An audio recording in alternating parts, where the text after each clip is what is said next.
और आज ही हमारा HTML क्लास का लेक्चर 10 है। इसमें हम लेक्चर 3 स्टार्ट करेंगे, जिसमें आज हम सीखेंगे टेबल टैग के बारे में। HTML में टेबल्स क्या होती हैं और उनको किस तरह से बनाया जाता है और उनको डिज़ाइन किया जाता है। चलिए शुरू करते हैं। तो टेबल के लिए हमारे पास एक टैग होता है, टेबल टैग। ठीक है, टेबल। इस टेबल टैग के अंदर देखो टेबल्स क्या होती हैं। Table is a collection of multiple rows and columns. ठीक है, तो कई सारी रोज और कई सारी कॉलम्स का एक कलेक्शन होता है, दैट इज टेबल, जहां पर हम डेटा को एक वेल ऑर्गेनाइज्ड फॉर्म में रखते हैं। वो हमारी टेबल कहलाती है। तो टेबल किस तरह बनाई जाती है वो हम सीखते हैं। तो टेबल में दो चीज बेसिकली इंपॉर्टेंट है, टेबल रो। यहाँ पर यानी कि HTML में टेबल रो के लिए TR टैग इस्तेमाल किया गया है। TR यानी टेबल रो। और ये ध्यान रखिएगा, रो के अंदर कॉलम्स होते हैं, ना कि कॉलम्स के अंदर रो। तो पहले हम रो लेंगे यानी कि TR लेंगे, फिर उसके अंदर कॉलम लेंगे। अब कॉलम के लिए HTML में TD टैग को यूज किया गया है। TD मीन्स टेबल डेटा, और जो भी हम उसमें इंफॉर्मेशन रखेंगे या डेटा रखेंगे वो एक कॉलम की फॉर्म में होगा। तो दैट इज TD। ओके, तो मैंने यहाँ पे लिख दिया TD के अंदर लाइक नेम। एक कॉलम मैंने नेम का लिया, दूसरा मैं ओपन करना चाहता हूँ TD अगेन। फिर मैंने लिया यहाँ पर कोर्स, है ना, और नेक्स्ट मैंने एक और ले लिया TD फीस। ठीक है, इस तरह से मैंने 3 कॉलम बनाए।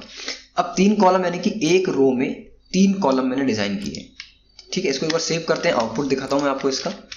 तो आप देखोगे यहाँ पर ये नेम, कोर्स और फीस 3 कॉलम आपको यहाँ पर दिख रहे हैं। ठीक है, बट आपको लग रहा है वो कॉलम नहीं है, तो मैं आपको टेबल की फॉर्म में एक यहाँ पर बॉर्डर लगा के दिखा देता हूँ। बॉर्डर एक एट्रीब्यूट है टेबल का, जिसमें मैंने वैल्यू डाल दी 1। तो आप देखोगे यहाँ पर ये बॉर्डर आपको दिख रही होगी, एक एक कॉलम यहाँ पर सेपरेट हो गया। ठीक है, टेबल रो। अब अगेन अब आप क्या चाहते हो कि भाई इसके अंदर डेटा फिल करना, नेम की जगह नेम आना चाहिए, कोर्स में कोर्स आना चाहिए, फीस में फीस आनी चाहिए। तो आप क्या करोगे, इस TR के नीचे एक और TR ओपन करोगे, देन आप यहाँ पे TD लोगे और नेम में जैसे आपने लिख दिया like Amit. Okay okay, then next TD आपको मैच करना है कोर्स मैंने यहाँ पे लिख लिया वेब डेवलपमेंट, एंड फीस मैंने बस नॉर्मली एक फिगर डाल रहा हूं मैं यहाँ पर। ठीक है, इस तरह से देखिए। तो आप यहाँ पे देखोगे एक स्ट्रक्चर्ड फॉर्म में, यानी कि आप वेल ऑर्गेनाइज्ड फॉर्म में आपका डेटा आपको दिख रहा है। नेम में अमित, कोर्स में वेब डेवलपमेंट, एंड फीस में 1 लाख रुपीज यहाँ पर आपको दिख रहे हैं। ओके, तो इस तरह से आप एक टेबल में मल्टीपल रोज बना सकते हो और मल्टीपल कॉलम्स बना सकते हो। तो इसी प्रोसेस को अगर आप कंटिन्यू करते जाओगे, लाइक मैं TR और बनाना चाहता हूं यहाँ पर, तो देखिए यहाँ पर मैंने मल्टीपल TR यहाँ पर ले ली। ठीक है, तो देखिए इस तरह से सेम डेटा आपका आ गया। मैं चाहूँ तो अंदर का डेटा चेंज कर सकता हूँ। तो दैट इज टेबल। ओके, इसे हम क्या बोलते हैं, टेबल। बस टेबल में ऐसा नहीं कि केवल इतना ही आपको सीखना है। टेबल में सबसे इंपॉर्टेंट है कि मास्टर एलिमेंट कौन सा है इसका, टेबल। उसके अंदर इसको 2 पार्ट्स में डिवाइड कर दिया, TR यानी टेबल रो, TD यानी टेबल डेटा। बट टेबल के ना 3 पार्ट होते हैं। अपने आप में टेबल को आप 3 ग्रुप्स में कैटेगरी बना सकते हो, लाइक टेबल की हेडिंग, टेबल की बॉडी, टेबल का फुटर। तो कैसे करेंगे इसको, सबसे पहले मास्टर टैग टेबल। अब टेबल में सबसे पहली जो रो होती है वो टेबल हेडिंग की होती है। तो मैंने यहाँ पर लिया T हेड। देखो हालांकि इसका कोई रोल नहीं है, बट इससे क्या होता है, सिंप्लीफाई हो जाएगी आपकी टेबल। T हेड यानी हेडिंग बनानी है, और T हेड में आप क्या लोगे, एक रो लोगे, और रो के अंदर आपको लेना टेबल हेडिंग लेनी है। तो टेबल हेडिंग के लिए अलग से एक टैग दिया हुआ है TH का। इसमें मैंने लिखा स्टूडेंट नेम। अब थोड़ा सा अंतर देखिएगा, फिर अगेन एक TH लिया मैंने, कोर्सेस मैंने इसमें लिख दिया, देन एक और TH लिया मैंने लिखा ड्यूरेशन। ओके, इसको मैं सेव करता हूं। अभी यहाँ पर आप देखोगे जो पहली जो आपको रो दिख रही है, इसमें और अदर रोज में कोई अंतर नहीं है। बट अब जब मैं इसको रिफ्रेश करूंगा तो टेबल चेंज होने वाली है, और आप कुछ इस तरह से देखोगे। सॉरी, एक मिनट, इसको मैं थोड़ा सा यहाँ से, ये TH है। ओके, तो TH हम लेंगे यहाँ पे और यहाँ लिखेंगे ड्यूरेशन। तो अब आप इसका आउटपुट देखेंगे तो ये स्टूडेंट नेम, कोर्स और ड्यूरेशन थोड़े से आपको डार्क दिख रहे हैं, थोड़े से आपको बोल्ड दिख रहे हैं। ठीक है, और अगर मैं बॉर्डर देना चाहता हूं तो यहाँ पर दे सकता हूँ फिलहाल के लिए बॉर्डर ठीक है, इस तरह से बॉर्डर है। अगेन ये हो गया टी हेड। अब टी हेड में ये मेरा सेक्शन बन गया। अब मुझे इसके अंदर क्या रखना है, डेटा रखना है टेबल में, नेम की जगह नेम, कोर्स की जगह कोर्स और ड्यूरेशन की जगह ड्यूरेशन। तो मैं उसे कह सकता हूँ टी बॉडी। टी बॉडी एक पार्ट दूसरा हो गया। यहाँ पर भी हमको टी आर ही लेना है, एक और रो क्रिएट होगी। देन अब हम ये यूज करेंगे यहाँ पर टी डी। तो टी डी में जैसे नाम मैंने लिया अमित कुमार, इस तरह से। नेक्स्ट एक और टी डी मैंने लिया, यहाँ पे मैंने लिखा इसका कोर्स, कोर्स लिख दिया मैंने डिजाइनिंग, ठीक है। और ड्यूरेशन के लिए मैंने एक और लिया टी डी और मैं लिख दिया 1 ईयर। ओके, इस तरह से आप सिंप्लीफाई कर सकते हो। ये एक हेडिंग है, ओके, टेबल की, ये टेबल का डेटा है। इस तरह कई सारा डेटा हो सकता है। मैं इसी को जनरली उदाहरण के तौर पे कॉपी करके 2-3 बार पेस्ट कर देता हूँ।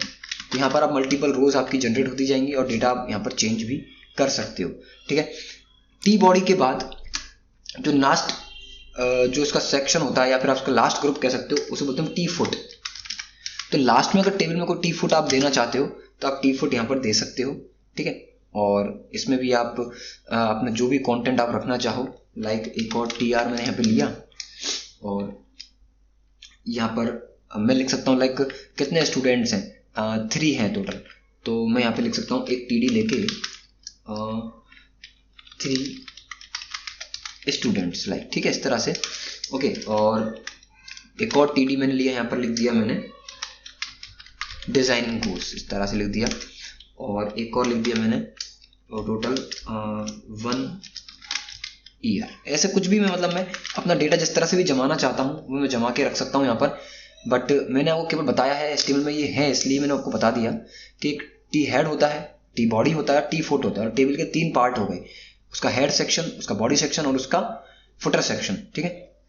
टी एच का मतलब क्या होता है, टेबल की हेडिंग, जो कि आपकी टेबल की मार्किंग करते हैं, ठीक है, आपके फील्ड्स को डिजाइन करते हैं। उसके बाद टी डी आपके टेबल डेटा, और टी आर क्या करता है, टी आर आपका टेबल रो जनरेट करता है, ठीक है। तो इस तरह से टेबल के ये हमारे टैग्स हैं। इसमें ना एक टेबल की कैप्शन भी होती है। टेबल में आप क्या दे सकते हो, एक कैप्शन भी दे सकते हो कि भाई ये टेबल किस बारे में है।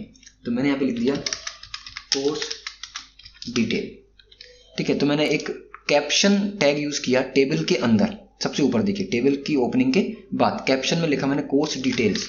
तो देखो यहाँ पर कोर्स डिटेल कुछ इस तरह से लिखा आएगा टेबल के ऊपर सेंटर में।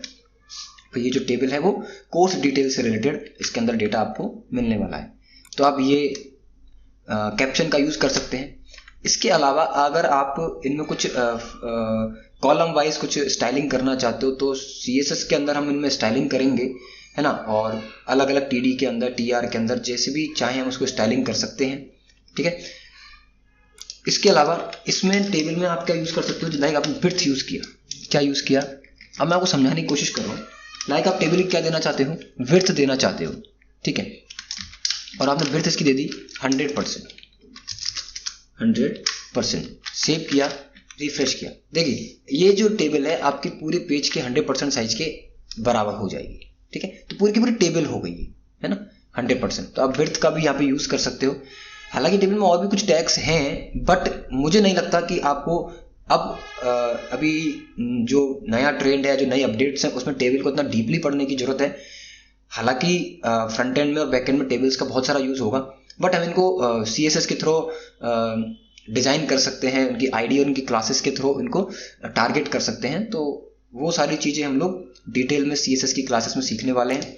मेरे को आज आपको ये सिखाना था कि किस तरह टेबल आप बना सकते हो और टेबल में किस तरह से डेटा को हम डिस्प्ले करवाते हैं, ठीक है। तो ये आज का टेबल टैग है, ओके।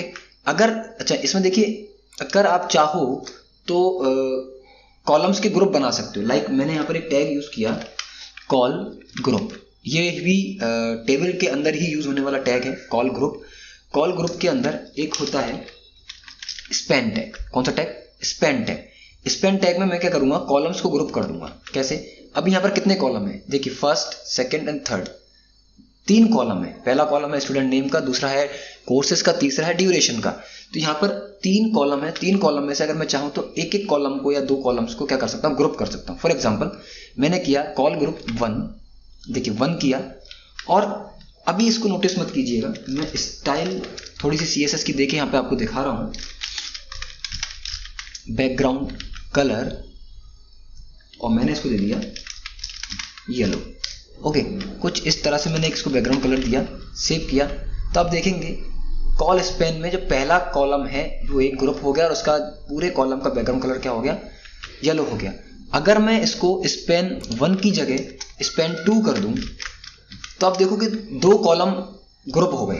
मतलब स्पैन का मतलब हो गया ग्रुपिंग कर दी, पहला कॉलम और दूसरे कॉलम है, 2 कॉलम्स की ग्रुपिंग कर दी। अगर मैं पे 3 लिख दूंगा तो सारे कॉलम, तीनों के तीनों कॉलम्स क्या हो जाएंगे, ग्रुप हो जाएंगे। बट मैं चाहता हूं कि पहला कॉलम अलग रहे और इसी तरह से मैं 3 कॉलम्स बनाना चाहता हूं। ठीक है, तो मैं कर सकता हूं इसको। कैसे कर सकता हूं, देखिए अगर मैं इसको कॉपी करके पेस्ट करूं इस तरह से, देखिए तीनों को, और इन तीनों के मैं कलर थोड़ी बहुत डार्क चेंज कर देता हूं लाइक दिस। आपको क्या लगता है क्या अप्लाई होने वाला है, देखिए call group 1, call group 2, call group 3। ठीक है, अगर मैं इसको पहले वाले को 2 कर दूं तो पहले 2 का कलर येलो हो जाएगा, बाकी दूसरे का कलर ये होगा, तीसरा यहां पर है नहीं तो इसको हम यहां से हटा सकते हैं। ठीक है, देखिए इस तरह से आप कॉल ग्रुप टैग का यूज भी कर सकते हो, कैप्शन टैग का भी यूज कर सकते हो टेबल के अंदर। और टेबल को 3 पार्ट्स में बांटा गया है, टी हेड, टी बॉडी और टी फुट। और टेबल रो के लिए TR यूज करते हैं, हेडिंग्स के लिए TH और डेटा के लिए TD का यूज किया जाता है। तो आज की क्लास में हम बेसिक्स टेबल्स के बारे में हमने समझा। नेक्स्ट एक और लेक्चर टेबल से रिलेटेड ही आएगा जिसके अंदर हम कॉल स्पैनिंग और रो स्पैनिंग सीखेंगे, और हम सीखेंगे कि एक टेबल के अंदर नेस्टेड टेबल यानी टेबल के अंदर टेबल किस तरह से बनाई जा सकती है। तो वो चीजें हम नेक्स्ट लेक्चर में सीखेंगे। जब तक के लिए बने रहिए। Till then keep learning. Thank you.